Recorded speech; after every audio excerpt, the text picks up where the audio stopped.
First fight back and a defending me titles. Now I want to fight Amir Khan. This is my first fight after me stabbing.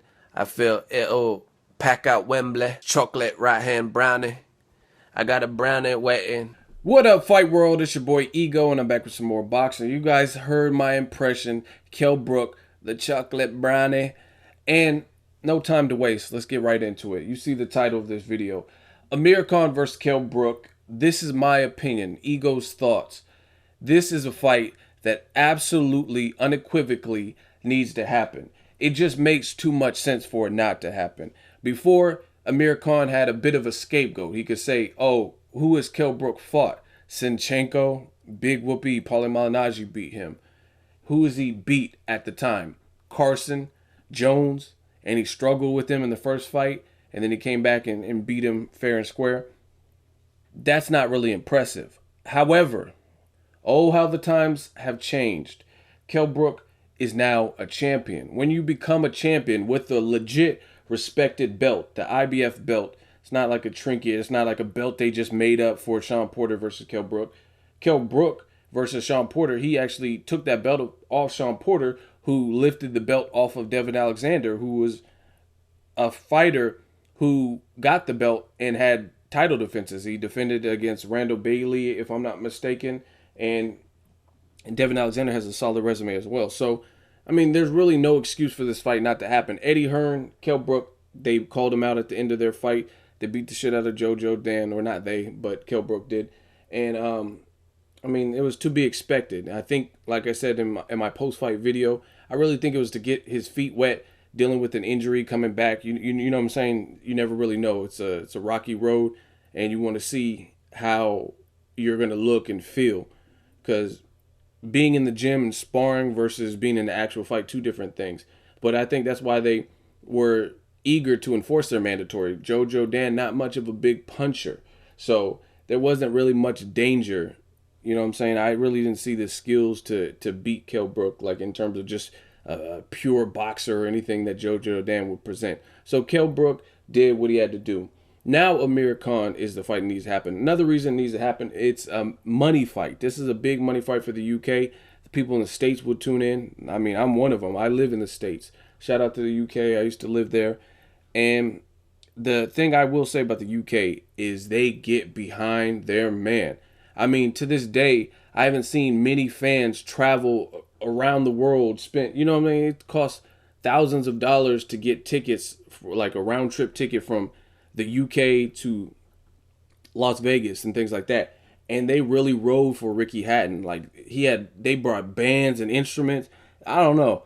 I don't remember exactly what year it is, if it was post 9/11, but it's expensive to fly. You and just like traveling, they charge you for bags and stuff. They had trumpets and flutes and shit for Ricky Hatton. So the UK fans are just tremendous. They're really about that life, and they like the sport. And they're diehard, and they root. You know what I mean? Even Martin Murray, if you watch the Triple G weigh-in, they're booing Triple G. Triple G is allegedly the bigger star, but they traveled all the way to France, which is not that far from where they are, you know what I'm saying, from the UK or whatever. But still, money is money, you know what I mean? And traveling costs money. Even at home, George Groves, Carl Froch, watch the weigh-in. The crowd was loud. It's just a certain energy in the Wembley when they actually fought in the rematch. So just good stuff from the UK. So shout out to all the UK fans. This fight makes all the sense in the world financially. And also, it's a good fight. I think this is the type of fight Amir Khan needs to get to that level that he claims that he wants to be on. And that level is he wants to be considered top 5 in the division, or he wants to be considered an opponent for Mayweather Pacquiao. I mean, you got to earn your stripes. What you did in the past, like divisions, doesn't really amount to much when you move up. I've seen tons of guys. Nonito Donaire, look at him. When he was at 122, he was a threat. He won most of his fights at 22, with the exception of probably like Rigondeaux, and I think he lost early in his career, maybe his second pro fight, something like that. And that wasn't even at 122. But what happened when he moved up to featherweight? It was a little bit too much. He didn't look the same. He didn't look as good. He got stopped by Nicholas Walters, things like that. So really what you do in a new division is you have to kind of start from scratch. People aren't going to forget your resume and your record. However, you got to earn your keep. Same thing, Danny Garcia. He's talking about moving up to welterweight. That's an animal. You were the man at 140, but there's a lot of killers at 140. So I'm anxious to see Danny Garcia move up to welterweight as well, because I'm curious to see how he'll do being in there with a guy like a Kell Brook who can punch and box, and a guy like Keith Thurman who can punch and box. Guys like that, you know what I mean? Mayweather's and Pacquiao's, like guys with phenomenal experience and speed. So what you do at 140 is 140, and then when you move up, you move up. So I think for Amir Khan, you'll be a champion if you beat this man. So why not fight him? You'll be the IBF champion. Now, when you want to make your claim for the Mayweather-Pacquiao winner, it makes more sense, because whoever wins the Mayweather-Pacquiao fight, they're going to be considered the holy legend, and they're going to have all the belts. All the belts are up for grabs in that particular fight. So really the only other belt that means a damn that person will not have will be the IBF belt. You know what I'm saying? Unless I'm missing one. So, you know what I mean? Whoever has that, if Amir Khan were to take the challenge and fight Kell Brook, then now you could really make your claim for the Mayweather-Pacquiao winner, because it'll be a unification fight. It's not just, oh, I'm fighting because I'm a big superstar, and what you're telling us, it's what you're showing us and what you have, tangible things. I have the belt. If you go on the IBF website, you're going to see my name.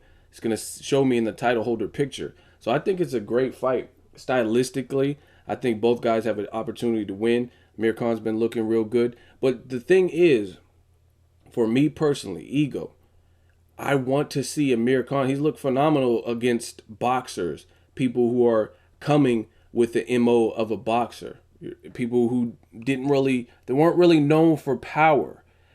The things that has caused Amir Khan to struggle in the past, from what I've seen, people who dog him out and bring the fight straight to his front door and like pressure him, and big punchers. Those are the styles that have given him. He's a hell on wheels if you're trying to outbox him.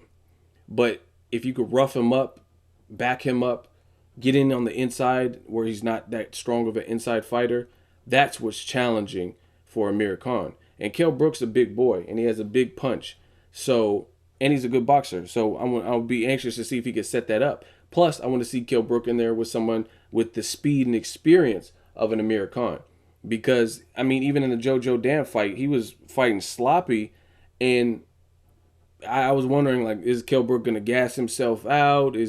How's he going to get this guy out of here? You know what I mean? Because it looks like he had to be smart and pick his punches, because Jojo Dan obviously didn't want to get knocked out. But Amir Khan, he has heart. You know what I'm saying? So Amir Khan's going to come to fight. Even if you do hurt him, he's going to come to fight. So I'm anxious to see. It'll show me a lot about what Amir Khan really has learned with Virgil Hunter. And it'll show me some things about Kell Brook as well, how he deals with speed.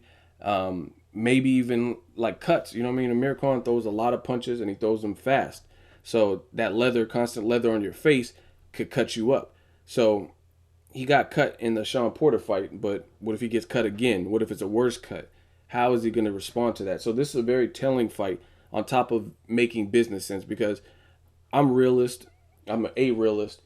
Boxing is a business, and I always try to include that and take into consideration. But aside from boxing, it just, as a fight, fan friendly and everything, it makes sense. So any way you slice it to fight, I want to see.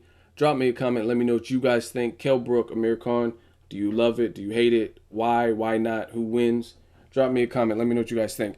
Make sure you like my video as always. Hate, comment, and subscribe. Till next videos, Ego signing off.